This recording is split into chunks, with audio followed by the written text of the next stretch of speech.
have a wild mock trade proposed that would ship Paul George out of Philadelphia after a disastrous first season with the franchise. With things going as bad as possible, a wandering eye has been sent over to the Phoenix Suns that does wonder if a swap of two stars could be the best thing for both sides. I do want to reflect on this trade proposal, talk a little bit about why I continue to sit in the camp of you're better off just continuing to work with what you got with Paul George, but do want to dive into exactly why that is the case and why I have more optimism, I think, than most. There will be a bit of a bounce back season for Paul. Now, before I dive full into it, do want to remind you guys to make sure you are hitting that subscribe button. That at this point in time, only 30.9% of you guys watching these videos have subscribed to us here at Sixers Digest just yet. I understand we're beginning to get in the dead of the offseason, but the excitement of the draft is right around the corner. There are better days ahead for the Sixers franchise than we saw all of last year. I'm going to be breaking things down from start to finish here. Now, to get into the topic of today, I do want to start off with this mock trade. This is coming from a Bleacher Report article. Andy Bailey, the author here,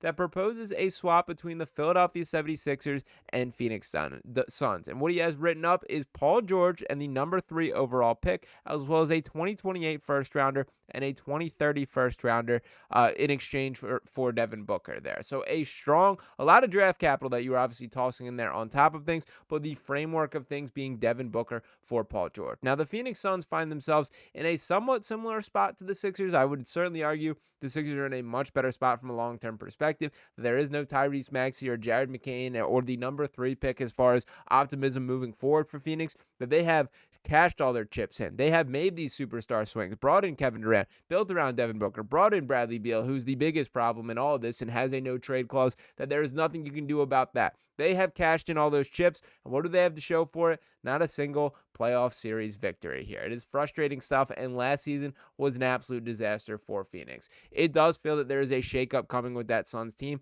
but I don't think Paul George is really the solution they should be looking for. Now, we've heard a lot of buzz in regards to this 3rd overall pick here. A lot of people theorizing that the Sixers could look to use it as a bargaining chip. We got this report from not too long ago from Draft Express saying that the Sixers could target Kevin Durant or Lowry Markkanen with a package that includes Paul George and the number 3 overall pick with a quote, "Some teams expect the Sixers to be active in trade conversations with names such as Kevin Durant and Lowry Markkanen as potential targets in packages that could include Paul George and the number 3 overall pick." Now, why I sit in the camp of just continuing to rock with Paul George here is for this very simple reason.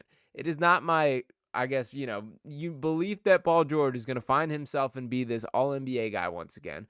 But any way you slice this, the gamble that the Sixers are taking for being contenders next year is purely reliant on whether or not Joel Embiid is healthy or capable of being the best player on a championship team in the way that this team is designed. Is there reason for optimism for the future? With Tyrese Maxey, with McCain, absolutely. In my mind, you absolutely need to take a draft pick at a high-level rookie and a potential future building block for this to be your next core. Let's not forget guys like Justin Edwards, Quentin Grimes, who's only 24 years old. There has been this youth movement already started in Philadelphia.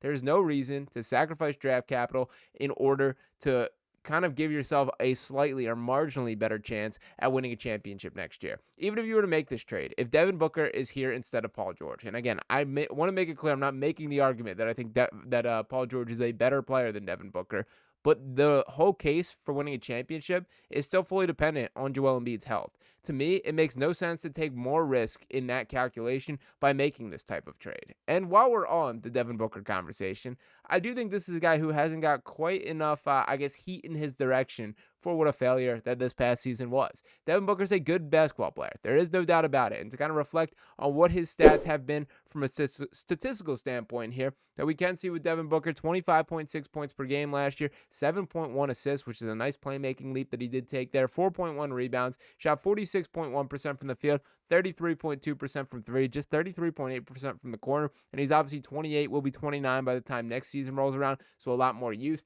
To contrast that with Paul George here, 16.2 points per game, 5.3 rebounds, 4.3 assists, shot 43% from the field, 35.8% from beyond the three-point arc, just 27.7% from the corner, and of course he is 35. He is in the later stage of his career, but I don't think Devin Booker is ever going to be quite capable of being the number 1 guy on a championship contender. That is the brutal reality that I've taken from these past few seasons, and I think that's the mistake that Phoenix has made. And by the way, I do think this is purely a hypothetical, as I see no world in which Booker leaves Phoenix here. He's been very active in this head coaching search, was a guy guy that gave the stamp of approval for Jordan Ott ultimately being hired there. I do think Durant will be on the move, and that brings me right back to the same conversation. Yes, Kevin Durant's a better basketball player than Paul George, but is he a better basketball player to the extent that I'm willing to take a swing to have that same risk of Joel Embiid's health there?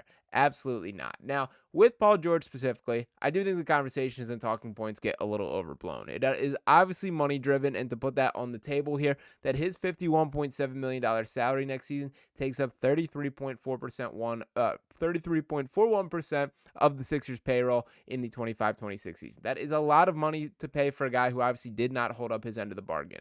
But the cushion and that I have for Paul George is that he was not brought here to be Batman. He was brought here to be a co-star, and everything fell apart last year. Joel Embiid was the root of the issues for why this season got off the rails. Now, we can still push back and argue that Paul George should have been more successful in helping this team to stay afloat, that you still have talented players like Tyrese Maxey. This team was better than what their record showed. It should have been by every single metric, every single case, and just any common sense when thinking about that there. But the reality is the reality there, and the Sixers kind of called it a season pretty early last year. I do think that was the right call from a long-term perspective, and you do have this potential golden ticket, this game-changing franchise option with that third overall pick that hopefully is a key piece moving forward.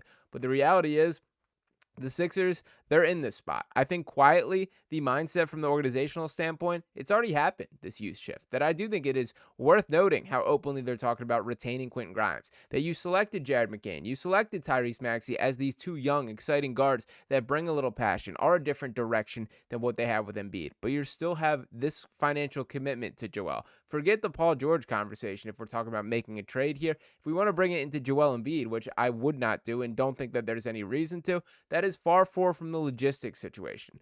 Think about the money that he is pulling in. Dude is set to be paid $70 million 4 seasons from now.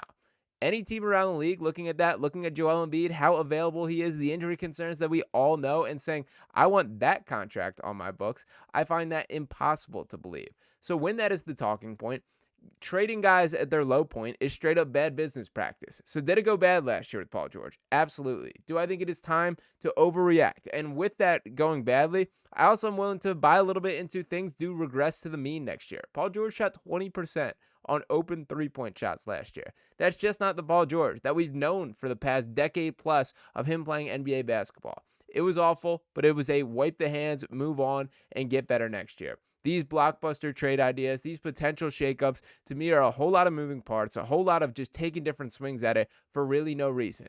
Next year is going to work or it's not, and it's going to be fully dependent on Embiid's health status. If he can bounce back and the guy that we've seen for years at this point, if he can be the MVP version of himself or even just slightly less than that, I do think the ship's probably sailed on him being the MVP version of himself. But if he can be a legitimate guy that sets the tone for this defense, still pours in 25 plus points a night, does make an impact, rebounding the basketball, and we've seen a little bit of the playmaking leaps that he take, this team can build a winner. That you do have other guys can take a little bit off of that. Paul George should be able to take some responsibility off this. Jared McCain will be back to doing his thing now that he's recovered from his meniscus tear. Tyrese Maxey will continue to ascend. You better believe that he's lived in the gym this summer after having that slap in the face, and we know how his mindset works. So it is not great. It obviously went awful last year, but I think these talking points or these potential swaps that we're kind of getting in discussion with, it's a lot of people trading their baggage for others, and I think the Sixers' best interest is to simply hold on to theirs at this current point. It could be a very different conversation this time next offseason,